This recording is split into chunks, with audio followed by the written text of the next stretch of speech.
أعوذ بالله السميع العليم من الشيطان الرجيم بسم الله الرحمن الرحيم الحمد لله رب العالمين وبه نستعين وصلى الله على محمد وترته الطاهرين وعلى الله دائم أجمعين من الآن إلى قيام يوم الدين آمين رب العالمين.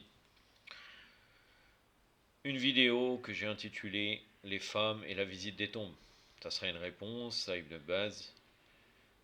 Et je vais citer uniquement des sources des Mukhalifin. En fait, c'est toujours basé sur le livre Court examen de Shir Haitham Sahan, enseignant à l'Institut de la Mosquée du Prophète. Mais ce qui est important dedans, là, ce n'est pas son commentaire, c'est uniquement la phrase de Ibn Baz dans son livre Les leçons importantes. Et donc, dans ce livre que je vous ai présenté, c'est à la page 70 que nous dit Ibn Baz, l'arnatullah alayh, concernant la visite des tombes des femmes. C'est-à-dire les femmes qui visitent les tombes. C'est pour ça que j'ai marqué les femmes, j'ai intitulé les femmes et les visites des tombes, parce que je ne savais pas trop comment intituler la vidéo. Les femmes, quand elles ne sont pas autorisées à visiter les cimetières, car le prophète, donc la sallallahu alayhi wa sallam, comme ils disent, sallallahu alayhi wa sallam, a maudit les femmes qui visitent les cimetières parce qu'on craint pour elles le polythéisme, fitna, et le manque de patience. De même, il leur a interdit d'accompagner le convoi funèbre jusqu'au cimetière, car le prophète sallallahu alayhi wa alayhi leur a interdit cela. Je vais me concentrer uniquement sur le sujet de la visite des tombes, l'interdiction. S'il y a une parenthèse sur le sujet de suivre le convoi funèbre, c'est par rapport au texte que je vais vous citer en tant qu'extrait. Mais ce n'est pas le sujet c'est est-ce que les femmes sont autorisées à visiter les tombes. Dans un premier temps, je vais vous citer quelqu'un de même tendance. Je sais qu'ils sont en désaccord en vérité. C'est-à-dire que toujours, parfois, même malheureusement, on retrouve ça dans le chiisme aussi. Parfois, on est issu d'un même courant, même du chiisme. C'est-à-dire que par exemple, entre les Rawafet, par exemple, ou bien même entre eux, entre les batteries entre eux, ou chiites de base qu'on appelle chiites, et on est divisé. Là, Nasr al-Din Albani est pareil, c'est-à-dire sur très peu de choses, il accepte le pouvoir, entre autres le pouvoir saoudien et les pouvoirs injustes. Et on pourrait dire la grande division entre les salafistes, c'est ceux qui refusent le pouvoir, c'est-à-dire l'oppresseur, et qui veulent instaurer un État islamique total. Donc ils sont des salafistes, on pourrait dire djihadistes, et les salafistes que les opposants à ces salafistes-là appellent matrali, c'est-à-dire qu'ils sont, en vérité ça fait référence à Shir Matral, mais bon moi je ne connais pas tout à fait tous ces courants-là. Je sais qu'ils justifient le pouvoir, en fait ils ne sont pas dangereux pour une société, même dans une société chiite, et même dans certaines sociétés où ils ne sont pas d'accord avec le salafisme, comme par exemple au Maroc, ils vivent tranquillement. Ils ne touchent pas au pouvoir, donc ils ne sont pas une menace pour le pouvoir. Donc même s'ils seraient dans une société chiite, ces gens-là ne sont pas dangereux. Ils peuvent peut-être basculer vers le djihadisme, mais normalement, euh, s'ils sont bien endoctrinés, ils refusent le djihad contre les autorités musulmanes en disant que ça va instaurer une fitna. Donc Nasr al-Din Albani est du même courant qu'Ibn Baz, un salafisme non djihadiste. Qu'est-ce qu'il nous dit? Règle concernant la femme musulmane. Il n'a aucun rapport dans son avis à ce que dit Ibn Baz. Donc là, c'est des questions concernant les femmes. Donc la visite des femmes au cimetière. Donc la question qui lui avait été posée, c'est le hadith. Donc là, on lui pose la question, le hadith, Allah a maudit les femmes qui visitent les cimetières. Puisque c'est Ibn Baz va se baser sur cela. Albani le juge faible, ce hadith, selon ses termes, dans El Selsila Darifa, la page 225. Toutefois, il a jugé Sahih, selon les termes, qui rendent souvent visite, cité dans le Irwa El Ghalil, page 774. Donc, le hadith, Allah a maudit les femmes qui visitent les cimetières, à deux voix. L'une selon Abu Huraira, et l'autre d'après Ibn Abbas. Les deux voix contiennent une faiblesse. Certains savants adoptent une démarche assez particulière en avançant comme justification ce hadith pour le qualifier de sahih.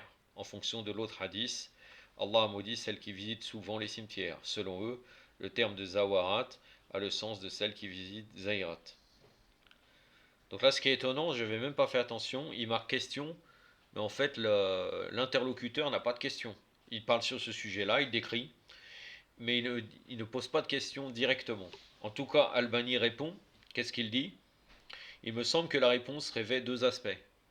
Le premier, il est nécessaire ici de s'assurer de la narration du hadith auprès des traditionnistes. Est-ce Zawarat ou Zowarat? La deuxième suppose que chacune des deux versions, Zowarat et Zawarat, ait le même sens, c'est-à-dire celui de la narration connue, soit Zahirat, celle qui visite. Or la chaîne de cette narration est faible. Ensuite, supposons que toutes les versions se rejoignent après un examen et une investigation sur un même sens, celle qui visite Zahirat les cimetières. Nous déclarons dans ce cas, ce texte constitue une interdiction aux femmes d'effectuer la visite au cimetière. Or, le principe auquel nous nous attachons dans bien des cas pour éliminer ce genre de contradiction quand elle survient est le suivant. Lorsque l'interdiction et l'autorisation s'opposent, on donne préséance à l'interdiction. Ça, c'est une forme de irtiyat. Ça serait la même chose sur deux jugements et deux fatwas différentes entre deux marjas, et la personne qui fait irtiyat va choisir l'interdiction. S'il y aura une divergence, malgré que c'est très rare, entre l'interdiction et l'autorisation. S'il y a une divergence, généralement c'est sur le makrou, interdit, il y en a qui disent macrou et l'autre interdit, ou l'autre qui dit recommandé, l'autre qui dit que c'est obligatoire. Mais une si grande divergence entre l'interdiction et l'autorisation est très rare. En tout cas, là il dit lorsque l'interdiction et l'autorisation s'opposent, on donne préséance à l'interdiction, chose qui est valable aussi dans le schisme, si quelqu'un se positionne en tant que précautionneux.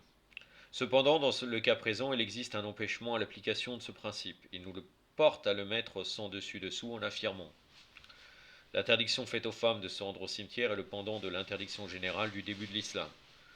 Je vais y revenir puisqu'après je vais traiter du sujet la visite des tombes. Puisque là, la visite des tombes, pourquoi je vais traiter de cela d'après les hadiths? Car la visite des tombes est générale. Elle concerne les hommes et les femmes. Il n'y a pas de divergence. Il n'y a pas de différence. Et d'ailleurs, c'est comme ça qu'il comprend Albani. Il aura été interdit de visiter les cimetières, puis on leur a donné l'autorisation. Je vous avais interdit de visiter le cimetière, mais vous pouvez le faire maintenant. Ça, c'est dans Muslim, le hadith 977 d'après Bouraïda. Ce qui est très étonnant, c'est que Ibn Baz était le mufti d'Arabie Saoudite. Je ne sais pas si la position a évolué ou si vraiment il était suivi sur cette question-là, parce que je connais quelqu'un, une femme qui a été au Majid du prophète, sallallahu alayhi wa alayhi, et les salafistes, hein, les wahhabiyas, conseillaient à cette personne d'aller visiter. Ils allaient voir les femmes, ils disaient allez rendre visite, c'est un lieu du Jannah, etc. La visite du prophète, sallallahu alayhi wa alayhi. Parce que chez eux, ils interdisent aussi la visite pour les femmes de tous. C'est pas seulement la visite des cimetières, la visite des saints ou des gens sacrés, ils l'interdisent aussi. Alors que pourtant Moufti d'Arabie Saoudite, bon à cette époque il était déjà décédé, l'Arnatullah alayh fi Jahannam, Inch'Allah, et sans aucun doute il est dans l'enfer, sans aucun doute. Euh, mais en tout cas, si vraiment ils ont suivi son enseignement, sauf peut-être si quelqu'un maintenant a autorisé, c'est un peu contradictoire que ces salafistes, femmes, disent aux autres femmes d'aller visiter la tombe du prophète. Ala kulli hal.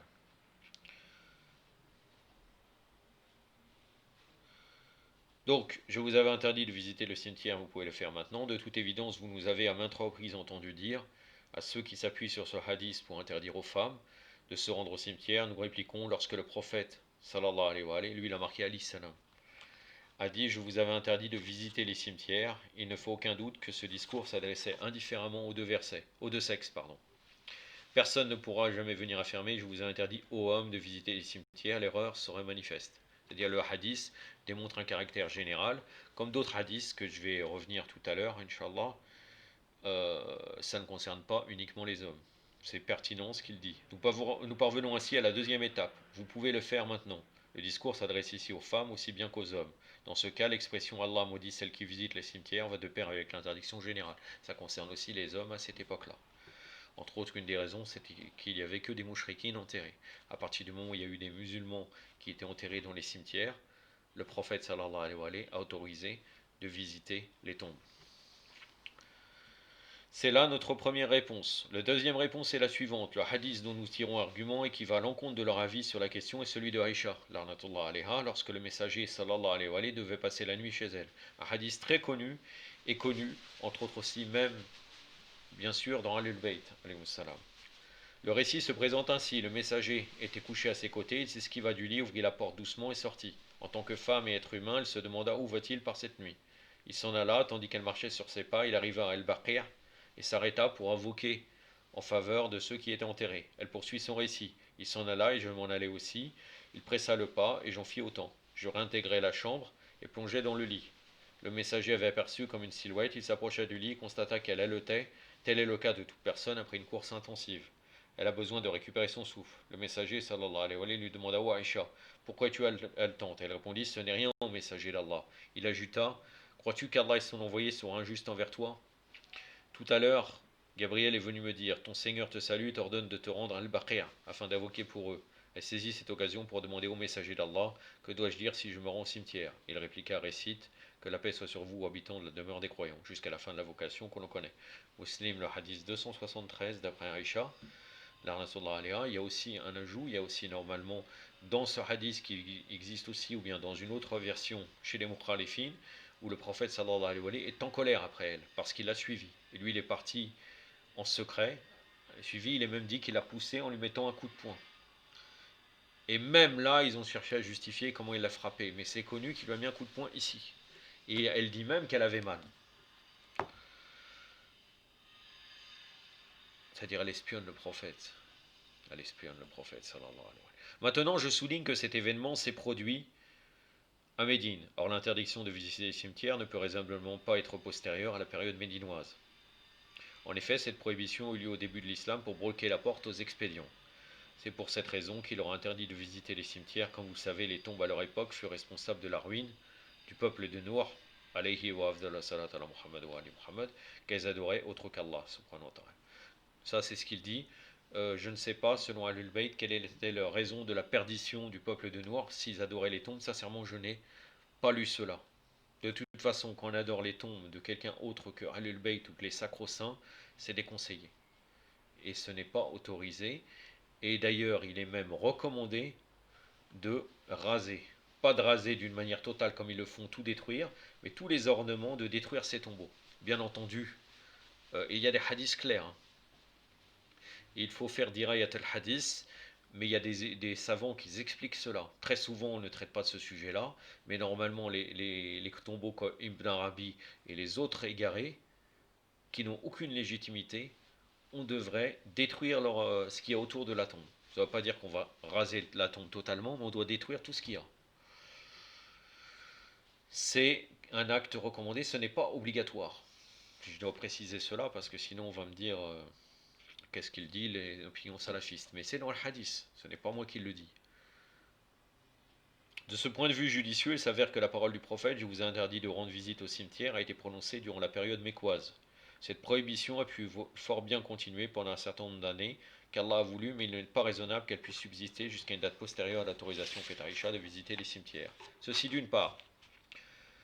Sincèrement, je trouve que Albani, malgré son égarement total et que c'est un maudit, il est très souvent précis dans ses recherches. Peut-être on n'accepte pas son raisonnement, mais il a le mérite de, là, dans cette occasion-là, de vraiment réfléchir et d'aller en profondeur des choses, en acceptant, en donnant, voilà, en admettant que ce hadith est vrai, c'est comme ça, et en admettant qu'il soit faux. C'est une démarche tout à fait scientifique. Un jour, je reviendrai pour traiter des différentes personnalités salafistes, et entre autres Albani, dans d'autres études, Inch'Allah, et vous verrez ce que dit les soufis ou autres contre lui, d'une manière justifiable ou non justifiable, parce qu'en fait on revient toujours sur le cursus d'études, mais en réalité, il est quelqu'un, on ne pourrait pas dire, il est vraiment un hadith dans euh, chez les salafistes, et je pense qu'il mérite ce titre pour son doctrine fausse bien entendu, mais en tout cas, il est quelqu'un de compétent, et à mon avis, peut-être je me trompe, mais à mon avis plus compétent que Ibn Baz. Malgré qu'Ibn Baz a étudié vraiment, alors que là, Albani, il a eu quelques chers enseignants, mais globalement, c'est un autodidacte. Par ailleurs, Aïcha, l'Anatollah alayha, a joui de cette autorisation après le décès de l'envoyé, après le martyr du prophète sallallahu alayhi wa sallam. Si un quelconque prétentieux se fatiguait pour prétendre que le hadith Allah maudit celle qui visite fréquemment les cimetières était postérieur, Aïcha aurait déduit au bout du compte que toute visite était interdite. Or, sa continuation à jouir de cette autorisation que lui avait donnée le messager sallallahu alayhi wa sallam est la meilleure preuve que l'interdiction propre aux femmes correspondait à l'interdiction générale qui à l'époque concernait les femmes autant que les hommes. Les femmes sont les analogues des hommes, comme l'affirme le prophète sallallahu alayhi wa sallam dans un hadith authentique. Là, c'est dans son livre El Silsila Sahih, ça veut dire que là, il prend les hadiths et dont la chaîne pour lui est authentique et il dit s'ils sont vrais ou pas. Le hadith de 1863, il a fait la même chose pour les hadiths faux. Il a aussi une compilation de hadiths faux. Il explique pour quelles raisons ils sont faux. Le fait est que le bénéfice et l'intérêt que les hommes retirent de leur visite au cimetière, les femmes en ont aussi besoin. Ainsi, tout comme il a autorisé les hommes à visiter les cimetières après l'interdiction, il a également permis aux femmes de s'y rendre. Par conséquent, ce hadith n'a pas une valeur probante, même si nous admettons pour les besoins de la cause que la narration Allah maudit celle qui visite fréquemment Zawarat et qui visite Zahirat, les cimetières est authentique, et si nous considérons que ce hadith est autant sahih que celui attesté avec le terme Zawarat, celle qui visite souvent, tout ceci concerne en effet la période de l'interdiction. Or, celle-ci est suivie par la période de l'autorisation. C'est terminé avec ce que dit Albani. Maintenant, donc Sayyid Saber, qui est un savant d'El-Azhar, il avait écrit Fiqh as-Sunnah, mais j'avais pris avant, je m'étais procuré son livre concernant uniquement les femmes, malgré que c'est tiré de Fiqh as-Sunnah, les 3 volumes que j'ai déjà présentés précédemment. Là, dans la visite des tombes par les femmes. Donc là, il va justifier le fait que c'est autorisé d'après les hadiths et d'après certains savants, les savants des 4 écoles. Peut-être pas des 4 écoles, mais parmi les 4 écoles. Malik, certains doctes hanafites, Ahmed, selon une opinion d'Ahmed ibn Hanbal, qui lui est attribuée, ainsi que la majorité des érudits autorisent aux femmes la visite des tombes, conformément au hadith de Aïcha, comment m'adresserai-je à eux ou envoyé d'Allah. C'est-à-dire le hadith que je vous ai cité précédemment. Abdullah ibn Abi Mulaika rapporte Aïcha revint un jour du cimetière et je lui demandai au maire des croyants d'où viens-tu? De la tombe de mon frère Abderrahman, me répondit-elle. Le prophète sallallahu alayhi wa sallam n'a-t-il pas interdit de visiter les tombes, manquis-je auprès d'elle? S'il l'avait interdit, mais il ordonna ensuite de les visiter, exactement concernant l'interdiction générale. S'il l'avait interdit, mais il ordonna ensuite de les visiter, répliqua-t-elle. Ce dire est rapporté par Al-Hakim et Al-Bayhaqi. Ce dernier déclare que ce hadith a été rapporté exclusivement par Bastam ibn Muslim el-Basri. Dahabi, le juge authentique. Par ailleurs, on rapporte dans les 2 Sahih, d'après Anas, que le prophète sallallahu alayhi wa sallam, passant près d'une femme qui pleurait sur la tombe de son enfant, lui dit « Crains Allah et endure. Que peux-tu comprendre à mon malheur ?» répondit-elle. Lorsqu'il fut parti, on apprit à la femme que son interlocuteur était le prophète sallallahu alayhi wa sallam. Elle en fut atterrée et alla le trouver. Arrivée chez lui, elle ne trouva aucun gardien à sa porte. Alors elle lui dit « Ô envoyé d'Allah, je ne t'avais pas reconnu. » C'est lors du premier choc que l'on doit faire preuve d'endurance, lui répondit-il. L'intérêt du hadith, pour ce qui nous concerne, est que le prophète sallallahu alayhi wa sallam vit une femme près d'une tombe mais qui ne dénonça pas un tel acte. La visite des tombes revêt par ailleurs l'intérêt de rappeler l'au-delà. Or les femmes, aussi bien que les hommes, ont besoin de cela. Cependant, certains réprouvent que les femmes visitent les tombes car elles s'emportent facilement et ne dominent pas leurs émotions. Outre que le prophète sallallahu alayhi wa sallam a dit que Dieu maudisse les visiteuses de tombes. Ce hadith est rapporté par Ahmed ibn Majah et Tirmidhi, qui l'a authentifié. Commentant ce hadith, El-Qurtubi dit la malédiction formulée dans ce hadith vise celles qui passent leur temps à visiter les tombes. De fait, l'expression arabe zawarat, employée par le prophète sallallahu alayhi wa sallam, exprime l'excès. C'est-à-dire comme 2 versions qu'il y avait dans ce que disait Albani. Celle qui visite du manière générale.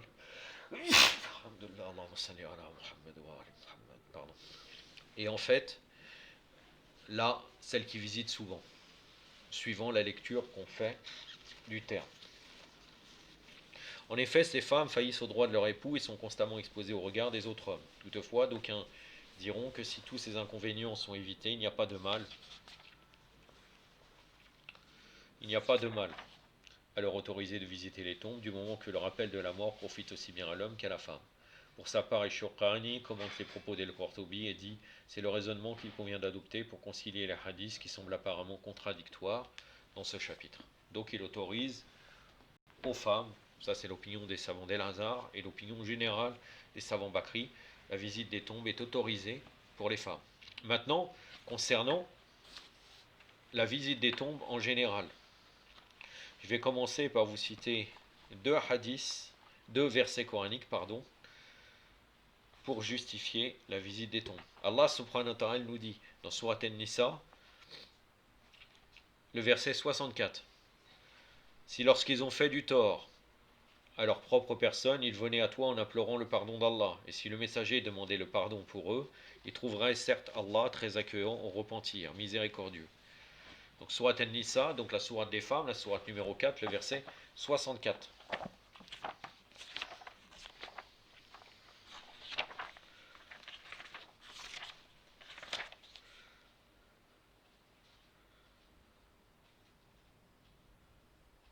C'est au milieu du verset.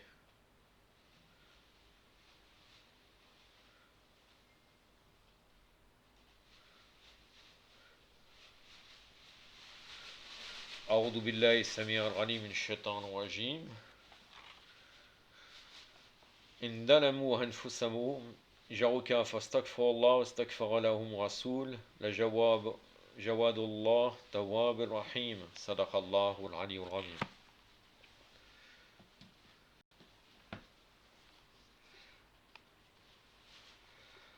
Donc avant de mentionner que ce verset coranique comme argument pour la visite des tombes, pour les bienfaits des visites, là c'est bien entendu un verset aussi qui concerne du vivant du prophète sallallahu alayhi wa alayhi.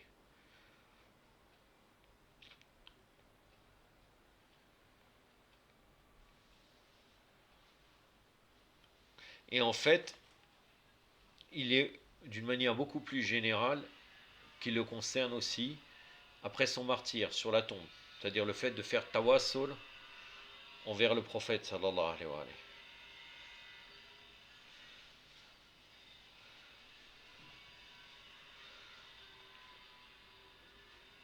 Puisqu'en fait ils ont fait du tort à eux-mêmes, ils demandent le pardon d'Allah. Ils venaient à toi, dans l'interprétation de Ahl al-Bayt, ils venaient à toi, Ya Amir al-Mu'minin, ils venaient à toi, ils passaient par l'imam Ali alayhi salam, et l'imam Ali alayhi salam demandait pardon, c'est-à-dire il allait voir le prophète sallallahu alayhi wa pour qu'il demande pardon à eux. Il venait à toi, ça concerne l'imam Ali dans certaines interprétations coraniques basées sur le hadith de Ahl al-Bayt alayhi salam. En tout cas, ce verset nous démontre la légalité de visiter la tombe, puisque ce verset est général, du prophète sallallahu alayhi wa alayhi pour demander pardon à ses péchés. Dans un autre verset, Allah subhanahu wa ta'ala nous dit, la course aux richesses vous distrait jusqu'à ce que vous visitiez les tombes, Donc Surat al-Takasur, donc la course aux richesses, c'est la sourate numéro 101, il me semble. Oui, exactement. Donc le verset 1 et 2. بعد أعوذ بالله السميع العليم من الشيطان الرجيم بسم الله الرحمن الرحيم حلحاكم التكاثر حتى زرتم المقابر صدق الله العلي العظيم.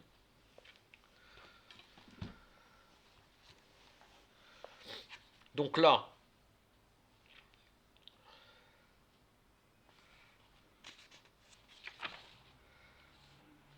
non. Donc là, dans ce verset, il a plusieurs interprétations. Mais il y a aussi une interprétation de la légalité de visiter les tombes parce qu'ils sont occupés par la course aux richesses et quand ils visitent les tombes, ils se rappellent de l'au-delà. Il y a aussi une autre interprétation qui dit que les mouchrikines, pour se vanter de leurs ancêtres, visitaient les tombes. De toute façon, dans le Saint-Coran, à partir du moment où il n'y a pas une interdiction, même quand c'est un acte des mouchrikines, que c'est précisé que c'est un acte interdit, ça ne veut pas dire que c'est interdit. Par exemple, regardez la reine de Saba, quand elle a dit, quand les rois rentrent dans une cité, sourate An-Naml, la sourate des fourmis, quand les rois rentrent dans une cité, c'est pour faire la perversité ou bien le désordre, la fitna, d'une manière générale. Est-ce que Allah subhanahu wa ta'ala a fait dire cela en lui disant que c'était faux? Quand par exemple on parle des mouchriquines, on dit ils ont des prétentions, là Allah Azza wa Jal dit qu'ils ont des prétentions et que c'est faux ce qu'il dit. Non, c'est une vérité. Et parfois on utilise cela pour montrer que les rois ne créent que la perversion et la perversité. La course aux richesses vous distrait jusqu'à visiter les tombes, ça démontre la légalité de la visite des tombes.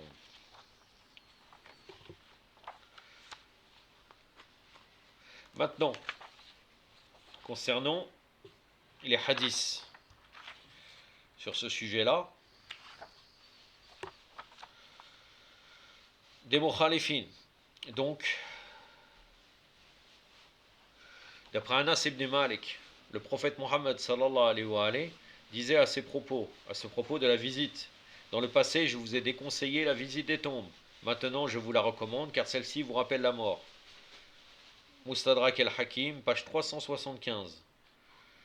Et le prophète sallallahu alayhi wa alayhi de dire aussi que celui qui a envie de visiter la tombe d'un mort, qu'il le fasse, cela fait adoucir le cœur, fait pleurer, surtout fait rappeler le monde de l'au-delà. En visitant la tombe d'un mort, de la famille ou celle d'un ami, nos cœurs s'adoucissent, nos yeux pleurent et cela nous fait rappeler certainement la vie de au-delà. D'après Ibn Abi Malika, le prophète Mohammed sallallahu alayhi wa alayhi a dit à propos de la visite des tombes: visitez vos morts dans leurs tombes, vous en tirez la bonne conclusion de votre vie. Ça c'est dans Musnad d'Ahmed, le volume 3, page 238, le hadith 238-250. Dans de Mustadrak al-Hakim, le volume 1, page 376, approuvé par Dahabi al-Bayhaqi dans les grandes traditions, le volume 4, page 77. Ibn Abi Malika nous a conté que Aïcha visitait la tombe de son frère, Abderrahman ibn Abi Bakr, mort en Éthiopie, al-Habasha, et enterré à la Mecque. El-Musannaf de Abdel Razak, volume 3, page 375, édition diffusion du Bureau islamique.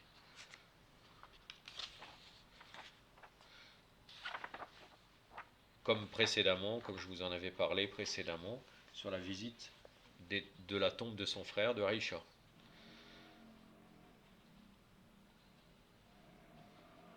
Il y a une unanimité sur la visite des tombes. La plupart des versions rapportées des différentes sources de toute doctrine religieuse confondue de l'islam se disent unanimes quant à l'appréciation de ce genre d'acte qu'est la visite des tombes, notamment celle du prophète sallallahu alayhi wa alayhi, et des gens de la maison alayhi salam.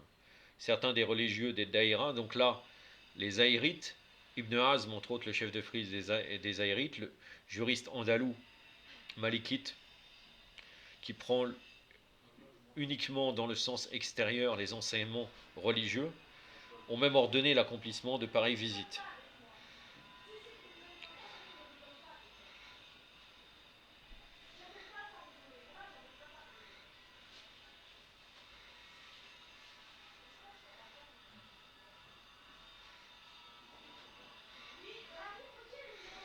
Notamment, certains d'entre eux, notamment, donc la tendance bakrite, ont indiqué que la visite des femmes au cimetière n'est pas trop appréciée. Nous n'allons pas insister là-dessus, car le sujet, c'est est-ce que c'est valable ou pas de visiter ou pas. El-Qastalani disait dans son livre Les dons de la Danounia, dont reçus par la faveur spontanée d'Allah, les hommes de science religieuse de l'islam ont presque unanimement approuvé et même recommandé l'accomplissement de ce genre de visite. Parmi ceux-ci, on peut nommer El-Nawawi, et ces dires ont été approuvés par l'ensemble des membres des Zaïrites. Le messager d'Allah sallallahu alayhi wa sallam disait à ce propos qu'il n'y a aucune objection pour que la femme se rende au cimetière afin de visiter la tombe de l'un de ses proches disparus et que de ce fait aucune différence entre l'homme et la femme n'est à retenir. La permission aux femmes de visiter aux côtés des hommes les tombes n'est cependant pas permise, c'est-à-dire le fait qu'ils soient mélangés, selon la doctrine de Shafi'i. Il est détestable que les femmes visitent les tombes. Mawahib al-Ladunya bin al-Minna al-Muhammadiyya de Qastalani, volume 3, page 405. El-Samoudi disait dans son livre Wafa el-Wafa, la fidélité extrême, la majorité des théologiens des sciences religieuses de l'islam ont approuvé ce genre de visite. Pour hommes, concernant par contre les femmes, certains d'entre eux ne voyaient pas d'objection à ce que les femmes en jouissent. D'autres ne lui accordent pas ce privilège. D'après Ibn Abbas, le prophète sallallahu alayhi wa alayhi disait ceci: tout croyant qui en passant à côté des tombes de ses frères de religion s'arrêta pour saluer leur mémoire, ces derniers lui rendent l'appareil, notamment s'ils l'ont de leur vivant connu. Al-Wafa, la fidélité extrême, volume 4, page 363. Volume 4, page 363.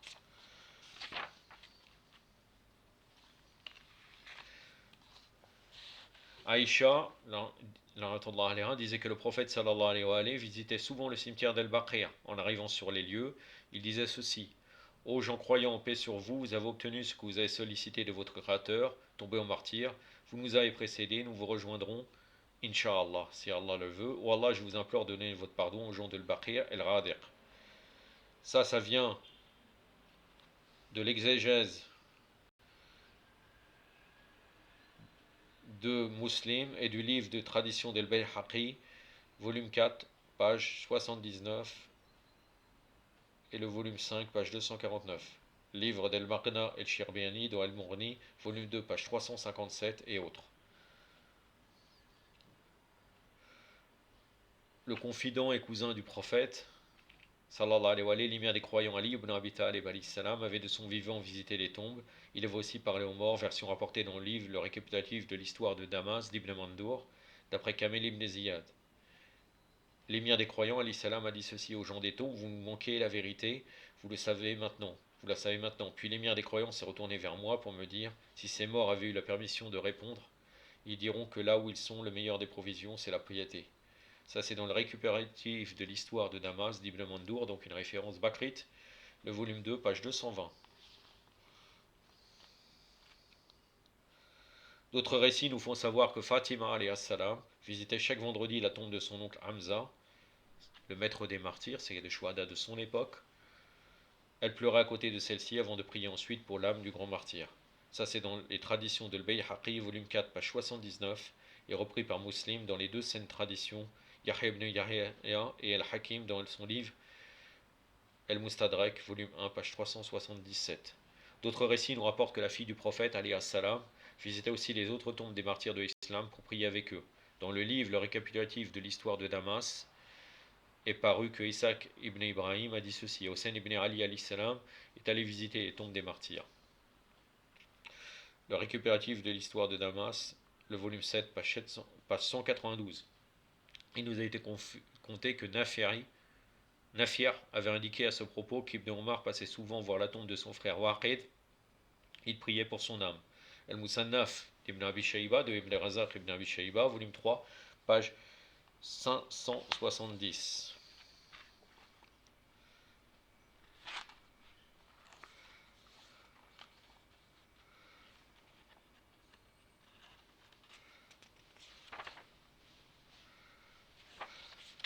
Allahumma salli ala Muhammad wa ali Muhammad.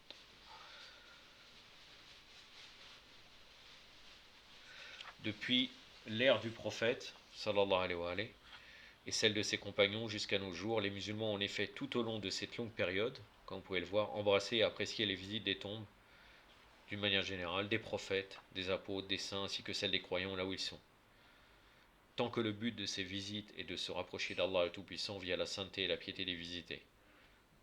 Cette constatation est citée en plus de l'unanimité acquise de la part des théologiens et de la plupart des dignitaires de l'islam vis-à-vis de ce rituel socio-religieux, aimé et apprécié par tous. Il est de l'évidence, de notre point de vue, d'insister sur le fait que ce genre de visite est ressenti par la majorité des croyants, comme étant un devoir moral ou symbole spirituel à accomplir, notamment en ce qui concerne la visite des tombes du prophète et celle des gens de la maison de la prophétie, alayhum salam, alayhum salam.